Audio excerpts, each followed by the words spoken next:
This video was made, created by me ZS0020 Prime, leader of the Defenders and master of the Skybase. I am also known as ZS Prime, ZS0020 Prime, and Sylveon Prime, and nobody has any permission to use this video without my permission or authorization. This music was made, created by me ZS0020 Prime, leader of the Defenders and master of the Skybase. I am also known as ZS Prime, ZS0020 Prime, and Sylveon Prime. Nobody has any permission to use this music without my permission or authorization. Okay, yeah, it's recording. Okay. Good afternoon, ladies and gentlemen. Today's gonna be kind of, I could say, it's just gonna be a video of me basically expressing my opinions about the Teal Mask DLC for Pokemon Scarlet and Pokemon Violet. I'm not sure if I already made a video. I know I made a video about the regular, main game, Scarlet, Pokemon Scarlet, but after I played through it. Well, now since the second part of the DLC is coming out very soon, in just I believe it's like less than 7 days at this point. So I figured it's long overdue that I express my opinions about the Teal Mask DLC.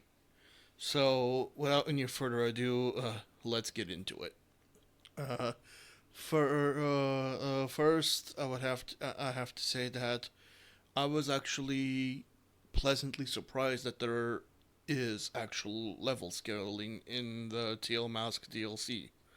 So there is a bit of a, you could say, challenge. I mean, yeah, I did the game with my regular team that I had. I didn't change anything in my team, and a few of the trainers, even with my fully leveled up team, like I have a team of fully leveled up 100. Or I'm not sure if they're like battle ready, but they're like level 100.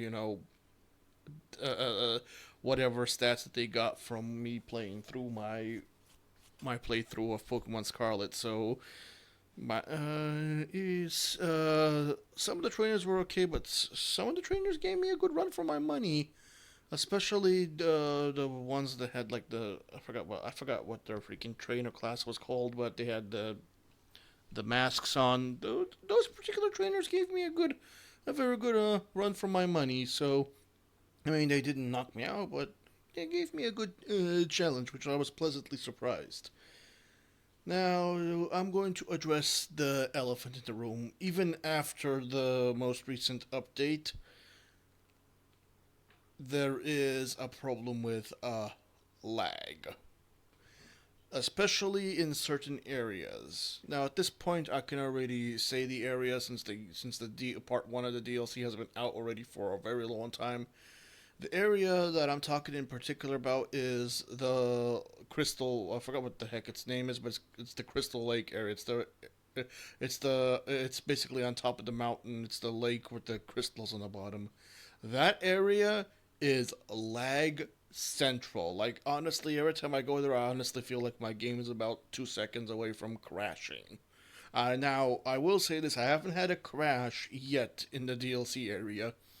And yes, I have already completed the DLC area ages ago. I even completed the DLC area Pokédex, so I got the diploma for that as well. So I basically did everything you can in the DLC area. So I did get that, I forgot what it was called, but I got that charm that gives you more Terra crystals in raids.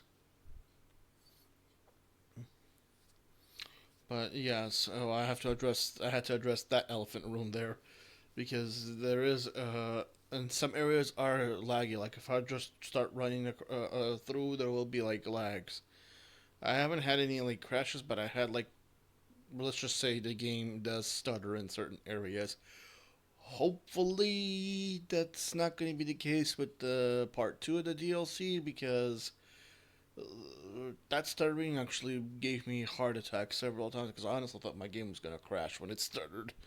But all in all, I did enjoy the game. Now I'm gonna get to the story. The story was actually, it was actually pretty interesting. It was not, it was not, it was not uh, as bad as it. I mean, it could have been worse. It was actually pretty good, and it actually, I liked the way they wrapped it up at the end, where they basically kind of explains of how basically they basically, let's just say there's going to be certain characters that are going to be making a comeback in part two, and I have a strong suspicion of who that character is.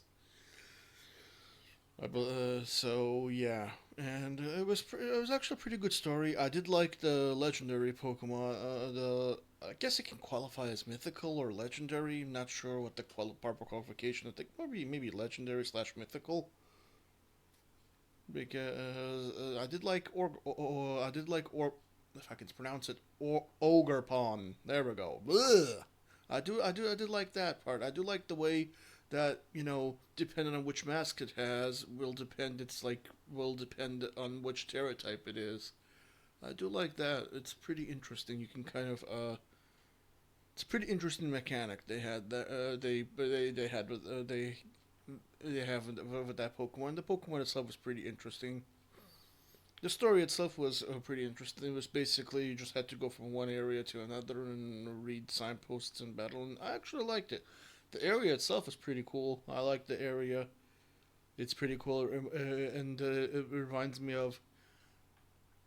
It reminds me of like kind of like there is one area in particular. I believe I did this little. It was like part of a side quest, but it was like the forest area, and I can tell. Yeah, I was doing that side quest where you have to take a picture of the new Ursaluna form. I did notice doing that side quest that music that was playing. It was pretty similar to the music that plays in Legends of Arceus. So I think they probably used some music from there for that forest area because I noticed some similarities with that music. Because I spent quite a I spent some time in the forest area in Legends of Arceus when I was looking for Pokemon.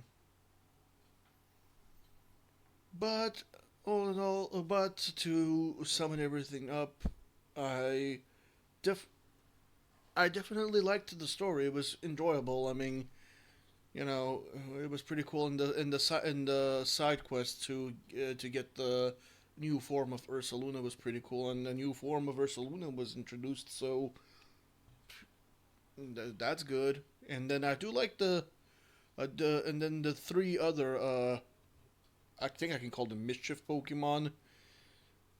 Those three other ones that wake up. They're pretty interesting, and I do like their ability where they can like poison you, and their typing is interesting. One is like poison fairy, I believe, or something like that. So it's pretty interesting with the typing. Well, all in all, I had fun. I enjoyed it. Even though it was stuttery, but at least it was I was still able to play through. Like the stutterness didn't really affect the story, and at least the game didn't crash. So I'll give them a point for that. At least it didn't cause the game to crash. And at least it didn't freeze up the entire OS of the Switch because yeah, in case people didn't notice, the Switch does run an OS. I'm pretty sure it'll just be called something generic like Switch OS or something like that because or it could just even be called Nintendo OS. I don't even know what the general name of it, but yes, your Switch is running. The Switch runs its own OS, and essentially how it runs the games is it's running them like applications, and I will give them a point that at least the DLC didn't cause the entire OS to freeze and crash, and at least the application didn't crash. I've had like stuttering, but it's it could have been worse considering this is Scarlet and Violet we're talking about. It could have been worse. But all in all, I like it, and I'm looking forward to the upcoming second part of the DLC. Just a few more days before enrollment in Blueberry Academy officially begins. And I can't wait.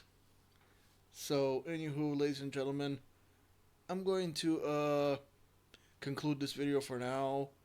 If you enjoyed this video, don't forget to like, comment, and share. And don't forget to subscribe as well. And I'll see you all in my next video, whatever it is and whatever it is. Have a good day and or night, everybody. Bye.